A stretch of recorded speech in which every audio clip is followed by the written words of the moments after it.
bahasa atau etimologi, metode berasal dari bahasa Yunani yaitu meta atau sepanjang, odos atau jalan. Jadi metode adalah suatu ilmu tentang cara atau langkah-langkah yang ditempuh dalam suatu disiplin tertentu untuk mencapai tujuan tertentu.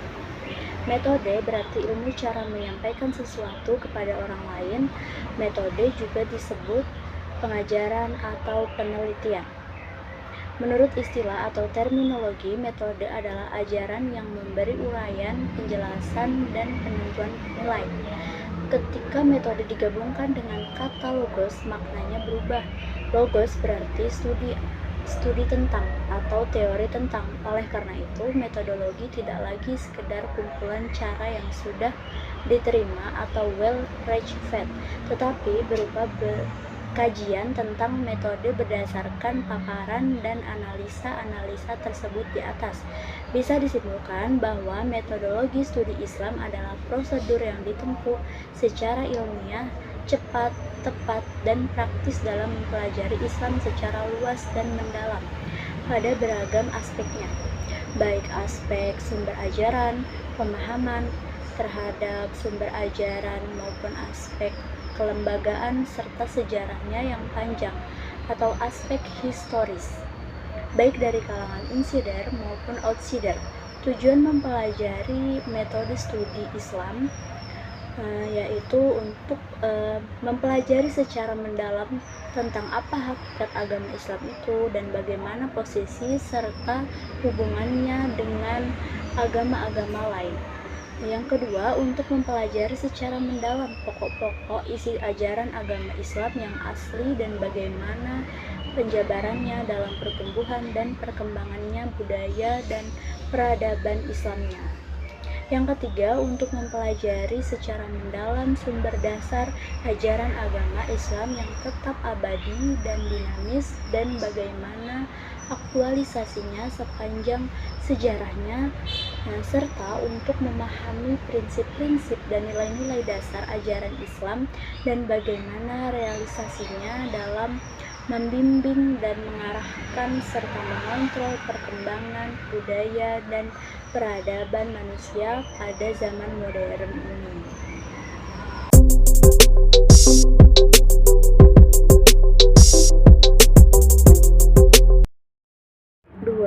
Metodologi studi Islam, perspektif umat Islam memandang metodologi secara mendasar bersifat kemurnian atau lebih tegas berorientasi Islam. Sementara di Barat, filsafat menjadi titik tolak pendidikan termasuk adalah di dalamnya liberalisme, pragmatisme, dan darwinisme sosial. Metodologi studi Islam, perspektif umat Islam sangat menekankan pendekatan normatif dan ideologis terhadap Islam. Kajian Islam di Timur Tengah bertitik tolak dari penerimaan terhadap Islam sebagai agama wahyu yang bersifat transpenden. Islam tidaklah dijadikan semata-mata sebagai objek studi ilmiah yang secara leluasa ditundukkan pada prinsip-prinsip yang berlaku di dunia keilmuan, tetapi diletakkan secara terhormat sesuai dengan kedudukannya sebagai doktrin yang kebenarannya diyakini tanpa keraguan. Dengan demikian, sikap ilmiah yang terbentuk adalah komitmen dan penghargaan.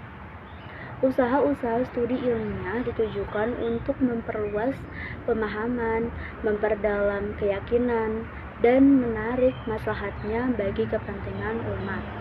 Orientasi studi di dalam perspektif Islam menekankan pada aspek doktrin disertai dengan pendekatan yang cenderung normatif.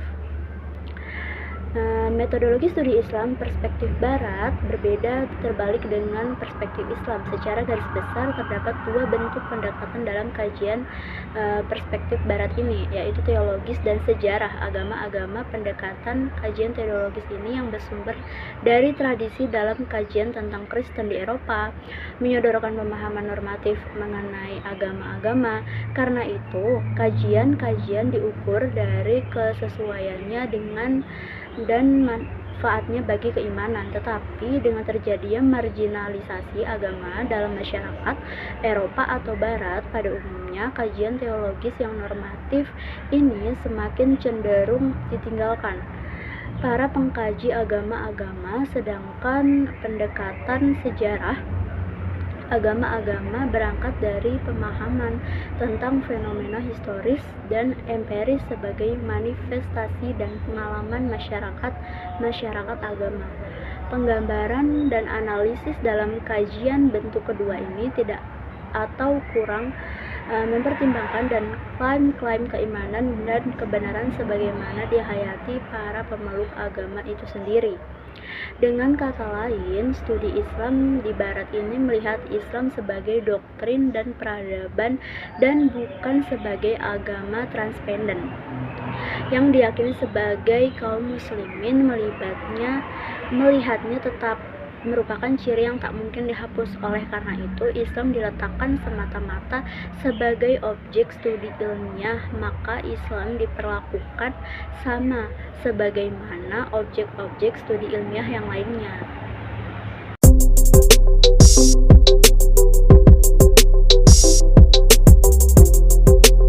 Yang pertama, ada pendekatan teologis normatif dalam memahami agama dapat diartikan sebagai upaya memahami agama dengan menggunakan kerangka ilmu ketuhanan yang bertolak dari suatu keyakinan bahwa wujud empiris dari suatu keagamaan dianggap sebagai yang paling benar dibandingkan dengan agama yang lainnya.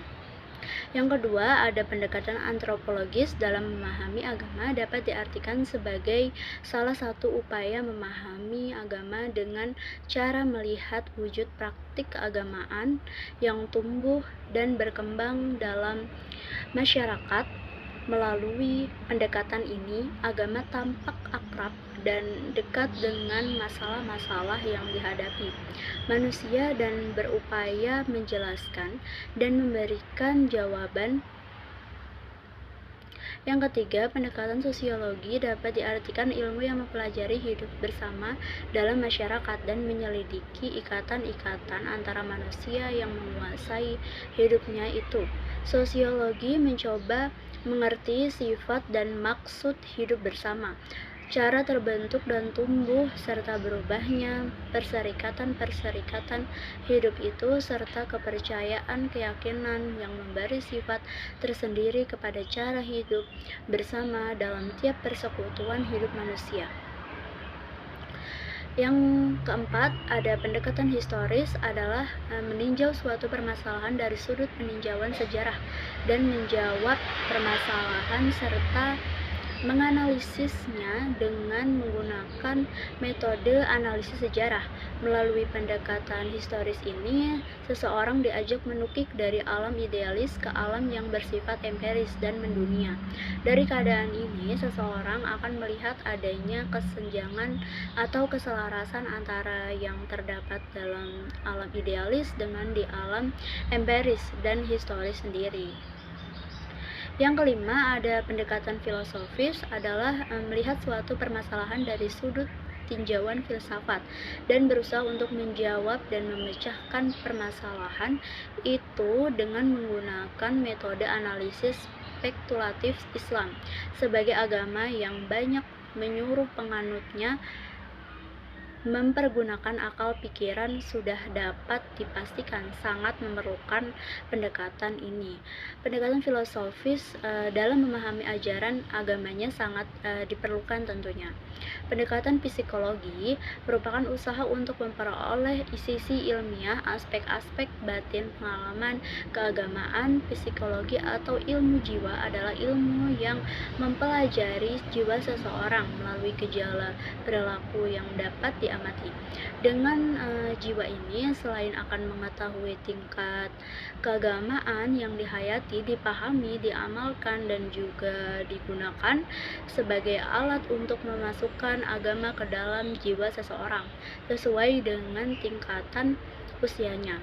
Dengan ilmu ini, agama akan menemukan cara yang tepat untuk menanamkannya.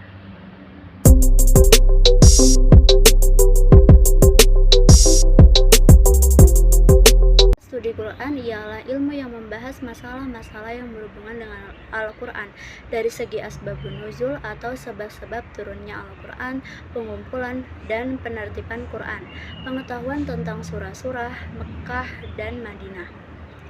an-nasikh wal mansukh, al-muhkam wal mutasyabih, dan lain sebagainya yang berhubungan dengan Quran itu sendiri.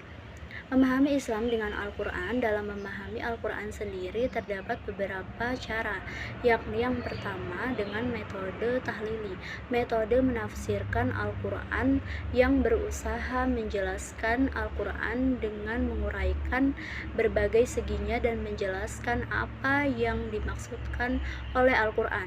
Yang kedua ada metode tafsir ijmali, adalah metode tafsir yang telah digunakan oleh Nabi Muhammad sebagai al-mufassir al-awal untuk menafsirkan Al-Quran dengan cara singkat dan global. Metode ini digunakan agar pesan yang tersirat dalam ayat-ayat Al-Quran dapat dipahami dengan mudah dan dapat gampang oleh umat Islam diterima. Yang ketiga ada metode muqarin, adalah suatu metode tafsir Al-Quran yang dilakukan dengan cara membandingkan ayat-ayat Al-Quran yang satu dengan yang lainnya, atau membandingkan ayat Al-Quran dengan hadis-hadis Nabi Muhammad SAW yang tampak bertentangan, serta membandingkan pendapat-pendapat ulama tafsir yang menyangkut penafsiran Al-Quran. Dan yang terakhir ada tafsir maudhu'i. Suatu metode tafsir jenis ini adalah tafsir yang menjelaskan beberapa ayat Al-Quran mengenai suatu judul atau tema tertentu dengan memperhatikan urutan tertib turunnya masing-masing ayat sesuai dengan sebab-sebab turunnya yang dijelaskan dengan berbagai macam keterangan dari segala seginya dan diperbandingkannya dengan keterangan berbagai ilmu pengetahuan yang benar yang membahas topik atau tema yang sama, sehingga lebih mempermudah dan memperjelas masalah karena Al-Quran banyak mengandung berbagai macam tema pembahasan yang perlu dibahas secara maudhu'i supaya pembahasannya bisa lebih tuntas dan lebih sempurna. Berikut ini beberapa fungsi hadis sebagai sumber hukum Islam yang perlu kamu pahami. Yang pertama ada bayan at-taqrir atau memperjelas isi Al-Quran. Fungsi hadis ini sebagai sumber hukum Islam yang pertama yakni adalah bayan at-taqrir atau memperjelas isi Al-Quran. Hadis berfungsi untuk memperjelas isi Al-Quran agar lebih mudah dipahami dan menjadi petunjuk umat manusia dalam menjalankan perintah dari Allah Subhanahu wa taala. Yang kedua ada bayan at-tafsir atau menafsirkan isi Al-Quran. Fungsi hadis ini sebagai sumber hukum Islam berikutnya yakni sebagai bayan at-tafsir atau hadis berfungsi untuk menafsirkan isi Al-Quran. Fungsi hadis ini sebagai bayan at-tafsir berarti memberikan tafsiran atau perincian terhadap isi Al-Quran yang masih bersifat umum atau mujmal, serta memberikan batasan-batasan atau persyaratan pada ayat-ayat yang bersifat mutlak atau takyid. Yang ketiga ada bayan at-tasyri', memberikan kepastian hukum Islam yang tidak terdapat dalam Al-Quran. Fungsi hadis sebagai sumber hukum Islam berikutnya yakni adalah sebagai bayan at-tasyri', yang dimana hadis sebagai memberi kepastian hukum atau ajaran-ajaran Islam yang tidak dijelaskan dalam Al-Quran. Biasanya Al-Quran hanya menjelaskan secara general, kemudian diperkuat dan dijelaskan lebih lanjut dalam sebuah hadis. Yang keempat ada bayan nasakh atau mengganti ketentuan terdahulu. Fungsi hadis sebagai sumber hukum Islam berikutnya yakni sebagai bayan nasakh atau mengganti ketentuan terdahulu. Secara etimologi, an-nasakh memiliki banyak arti, diantaranya at-taghir atau mengubah, al-ibdal atau membatalkan, at-tahwil atau memindahkan, atau ijalah atau menghilangkan. Metode penelitian hadis, metode atau cara-cara meneliti hadis, sanad dan matan hadis dalam bentuk langkah-langkah penelitian hadis menurut pemahaman penulis terhadap hukum metodologi penelitian hadis seperti yang dipaparkan oleh Syuhudi Ismail, meliputi 3 pokok langkah-langkah penelitian yang masing-masing memiliki bagian langkah sebagai derivasi dari ketiga metode pokok tadi, yang terdiri dari melakukan tahrijul hadis sebagai langkah awal kegiatan penelitian hadis. Untuk mengetahui asal-usul riwayat hadis yang diteliti. Yang kedua, seluruh riwayat hadis yang akan diteliti. Yang ketiga, untuk mengetahui ada atau tidaknya syahid atau mutabi pada sanad yang akan diteliti. Adapun metode yang digunakan adalah metode takhrijul hadis atau bil lafzi dan metode takhrijul hadis bil maudhu. Yang kedua, melakukan penelitian sanad hadis. Langkah-langkah yang ditempati dalam tahap ini adalah: 1. Melakukan iktibar, yaitu menyertakan sanad-sanad yang lain untuk suatu hadis tertentu. Yang hadis itu pada bagian sanadnya tampak hanya seseorang perawi saja. Dan dengan menyertakan sanad-sanad yang lain tersebut akan dapat diketahui apakah ada periwayatan yang lain ataukah tidak ada untuk sebagian sanad dari sanad hadis yang dimaksud. Kedua, meneliti pribadi periwayat dan metode periwayatannya. Hal-hal yang diperhatikan dalam tahap ini adalah menjadikan kesahihan sebagai acuan melakukan penelitian. Segi-segi pribadi periwayat meliputi kualitas pribadi periwayat. Yang kedua ada kapasitas intelektual periwayat, serta